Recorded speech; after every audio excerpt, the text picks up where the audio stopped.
Hi everybody, this is Dino Chris from Prehistoric Facts, and this is a special episode, and we're going to have two dinosaurs today. And these dinosaurs are both in the Jurassic, so have a little Jurassic theme for this special episode. And the dinosaurs that we should be talking about today are actually Barapasaurus and Camptosaurus. Let's actually start off with Barapasaurus, kind of go with alphabetical order this time. Let's see here. Barapasaurus, name in Greek or Latin, means big-legged lizard. Fossils are found in southern Asia. Time is actually in the early middle Jurassic, 190 to 175 million years ago. Size-wise, it's 60 feet long, probably weighed 20 tons. Of course, it's a herbivore. And basically, it's a sauropod, and it's possibly one of the first sauropods that has actually has started out. Now, Barapasaurus' skeleton has yet to be completed, completely reconstructed. It's because you see, scientists still don't know what the other bones probably will look like. This is a dinosaur I don't really know that much about, because considering that it's a dinosaur that hasn't really got that much attention, and also it's actually a dinosaur that probably has not really had a full reconstruction of possibly what it looked like. All we can depend on is artist impressions of what the dinosaur probably looked like. Now, as in case if it is one of the first sauropods, it is pretty clear it would have actually be medium sized. It would be medium sized sauropod, kind of actually medium sized kind of. Medium sized, what I mean is basically like a Camarasaurus or a Vulcanosaurus type of size.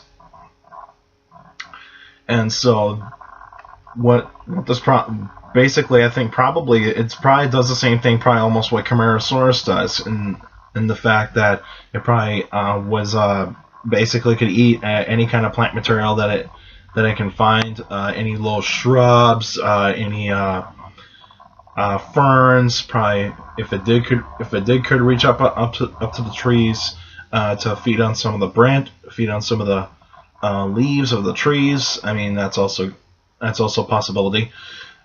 But you see, I would like to see a little bit more of pictures of possibly what the bones probably look like, and maybe like the skull, some of the vertebrate bones, because I haven't really seen that much of pictures of the fossils in my eyes. But even though it's going to be probably a unique dinosaur in terms of what sauropods probably were in the early to mid-Jurassic period. And probably considering that there are probably a few predators around there, I don't really know that much about the Asian early middle Jurassic predators. But even though the only predatory dinosaurs that I know that are actually in the early middle Jurassic is basically Megalosaurus and Cryolophosaurus. But even though those two theropods lived in different continents, and so I would probably think that maybe there were probably megalosaurids that were around there at that time. So I'm pretty sure there were megalosaurid type of predators in the area in the ecosystem of Barapasaurus. And so basically at that time, the early middle Jurassic, the Earth is still recovering from the Triassic extinction, and the Triassic extinction is basically the breakup of Pangea, and so that actually has to come into the fact there, and probably and you see that's when dinosaurs were really diversing rapidly, and you see after the Triassic extinction you actually see a rapid growth in dinosaur diversity, and so you see them on every continent of basically where fossils are found. And so, possibly with the Barapasaurus being one of the sauropods that is actually that is probably somewhat common in its area, but I'm not totally sure about this dinosaur that of what it might look like. I'm actually kind of concerned of what the bones probably look like, but But hopefully I can find more information about this dinosaur as much as I can. I don't really have that much of details about this dinosaur, but even though I actually do know that it's actually one of the early sauropods, and it's not relatively complete in terms of reconstruction. So it's just basically artist impressions and basically a little bit of some papers as well that have been written, but not too much that I've seen. Anyway, let's actually move on to Camptosaurus. Now this dinosaur is relatively common in the Morrison Formation, and so this dinosaur I really know a lot about. And so Camptosaurus in Greek or Latin means bent lizard. Kind of an odd way to actually think of Camptosaurus, because considering that I don't know how you can actually describe it as being bent. Fossils are found in the Rocky Mountain region. Basically, that's where the Morrison Formation actually basically takes place, and of course it's and of course it lived in the late Jurassic period, 155 to 145 million years ago. Approximately 20 feet long, and probably would have weighed 1 to 2 tons. And of course, it's a herbivore. And the unique thing of Camptosaurus, it's a relatively common dinosaur in the Jurassic in its time. And when you look at the size of Camptosaurus, you're not really impressed with the size. You would actually think like it could have been bigger, but basically there's actually some behavior trace fossils that are actually found with Camptosaurus. There are some footprints that have been found around the Morrison Formation, I think in Utah and I think in New Mexico, where they have found Camptosaurus tracks alongside with Stegosaurus tracks. So you gotta figure there's a symbiotic relationship going on here, and maybe it's because Camptosaurus relies on Stegosaurus for protection. And considering that Camptosaurus could also be an asset to Stegosaurus, because Camptosaurus probably would have had good eyesight and probably would have actually spotted predators a lot easier than Stegosaurus could have. And Stegosaurus would have protected Camptosaurus just because it's the armored type of dinosaur. And the more common predator for Camptosaurus is Allosaurus. And basically, you see a lot of artist renditions of Allosaurus chasing a Camptosaurus. And Camptosaurus is actually considered to be one of the early proto-iguanodontids. And so Camptosaurus would actually Camptosaurus in its family where it actually belongs, it actually probably would have in the Cretaceous have begun the iguanodontids, and so that probably made it make much more sense of where iguanodontids come from. But even though Camptosaurus is not considered to be an iguanodontid, it's actually kind of like an early relative of it, so it's not really part of the iguanodontid family. It's actually kind of like an ancestor to the iguanodontids. And of course, Camptosaurus actually chews its food, and so basically that's a new thing in the Jurassic, is dinosaurs starting to actually be able to chew their food rather than just actually strip the leaves strip the leaves and then basically just swallow them down whole like most sauropods. And so basically, Camptosaurus and other dinosaurs that are actually related to it, like Dryosaurus, were actually chewing their food. We're basically chewing the plant material, and it actually speeds the digestion for these dinosaurs. And so it actually makes it a lot easier for the animal to actually probably be a little bit more mobile in terms of digestion. So it probably can move around while it's digesting, where sauropods probably had to wait a little bit in order for the food to be digested. But even though they probably have pretty strong stomachs, so probably they actually had a really good system in their digestive system. But even though Camptosaurus and Dryosaurus, those two dinosaurs probably had really much faster digestive systems, especially if you're actually chewing your food. That's why we humans actually chew our food, is because it actually helps us speed our digestion. And so that's an advantage in terms of being a little bit more gracile. And basically, Camptosaurus would probably have been a more gracile type of herbivorous dinosaur, so it actually probably relied on speed in order to actually get away from predators, because it didn't really have that much of defense systems besides of actually possibly lining up with Stegosaurus to actually use them for protection. And they probably actually traveled in small herds, so pretty much they actually would have actually stayed close to Stegosaurus, smaller groups. And probably Camptosaurus would have probably had herds between 10 to maybe say like 50. I mean, it's an estimate. That's my guess. I'm not really. It's not 100%. So, but even though Camptosaurus with basically the more common predator Allosaurus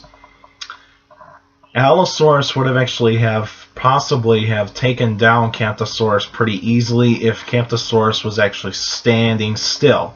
But even though Camptosaurus is not an easy catch for Allosaurus, because Allosaurus would have to rely a little bit more on speed in order to actually try to catch a Camptosaurus. And if any of you actually seen that BBC television series called Planet Dinosaur, there's an episode where basically you're actually in the Jurassic, and they actually are talking about the dinosaurs that are actually specific in the Morrison Formation in North America, and they actually are talking, and we're talking about more about Allosaurus than Camptosaurus in this, but they actually say that Allosaurus probably used the top of its skull like an axe to actually kill its prey and to make slashing wounds like that. I disagree with that. I don't actually see Allosaurus really totally doing that, especially that, you see, Allosaurus's jaws would actually have to open pretty much nearly in a 180 degree angle, and basically that's impossible for probably Allosaurus to actually have, especially if it has to have jaws like a hippopotamus, or jaw muscles like a hippopotamus. And so I probably think that Allosaurus probably would have killed Camptosaurus pretty easily just by making small bites, basically, killing the prey. But even though with Camptosaurus, it probably would have actually probably outmaneuvered Allosaurus in some ways, but even though Allosaurus is probably a little bit more agile than Camptosaurus, considering that it's a predator, and predators have to be more agile than their prey. But the same thing with, but basically that if you use speed as your weapon to get away from predators, you're more likely to survive a little bit more. Besides body armor, because body armor would actually slow you down, and also could actually affect your movement a little bit more too. So, and basically with Camptosaurus, no body armor, no spikes, no plates, no clubs on the tail or scoots on the back or anything like that, because since there's no evidence to support that. So basically, Camptosaurus would have just relied on speed a little bit more. And you see, there's a lot of there's some skeletons of Camptosaurus that I've seen in pictures, and also I've seen a Camptosaurus skeleton in the Science Museum of Minnesota. And it's an interesting skeleton. They got the skeleton in the wrong pose, but basically it's just because they just depended on what the public wanted to see, how the skeleton is actually mounted. But even though it's still a good looking skeleton, it's an adult Camptosaurus. There are some Camptosauruses that have been found that are juveniles, and so those are probably been a little bit more vulnerable to predation. And of course, extinction of Camptosaurus is basically the same way in the end of the Jurassic. Something happened in the end of the Jurassic to actually have most of the Jurassic, more common Jurassic dinosaurs to actually go extinct. Some say it might have actually been climate change. Some there's an idea that says that they were victims of their own success. So basically, the descendants of the more common dinosaurs in the late Jurassic that are in the Morrison Formation that have actually came after them probably actually outcompeted them in terms of actually basically how they eat the food, how they actually gather food, how they actually basically probably intelligence in that way, and able to adapt as well. So that's pretty much what actually has to happen with extinction. When you're facing extinction, you actually have three ways that you can actually you have three choices that you can make. You can move to a place that you can adapt to the environment. You can adapt to the new environment, or you die. And basically, some of those more common dinosaurs in the late Jurassic just said, I can't adapt, I can't move, nothing else to do but die. And that's pretty much how that actually happened. But even though I would actually say it's more on climate change. Climate change usually tends to cause a little bit some extinctions, but even though maybe a volcanic eruption actually happened and may possibly have actually maybe ended the reign of some of those Jurassic dinosaurs, and possibly those tectonic movements of basically splitting up the continents a little bit more, of like Africa and South America and also Europe, probably actually caused more volcanic eruptions, and so probably that actually how it actually happened with the extinction of some of those more common dinosaurs. Alright, that's it for now. Now next week will actually be an answering questions episode, so if you got a question about dinosaurs or any other prehistoric life, feel free to email me at dinocris71@gmail.com. Excuse me. Or otherwise you can actually go on the Facebook page, Prehistoric Facts with Dino Chris. Like the page, you can actually post your questions in the comments section on any Facebook post, but remember, keep your questions short and to the point. And also, email and Facebook is open 24/7, so it's open anytime. And also, you can follow me on Twitter at CSGRALL. That's my Twitter page. Follow me, and I post pretty cool stuff there. Also, take care of the people around you, and also for younger people out there, make sure to listen to your parents, your teachers, and your guardians. Those are the best motivation you can have for good education. It's very important to have a good education, because with a good education, you get a good job in the future. And next week, it'll actually be basically next week's episode is I'll be 26 years old, so my birthday is coming up. It's on a Wednesday, on June 3rd. So basically, you'll be seeing me in a age that is 26. All right, that's it for now, and I'll see you guys next week.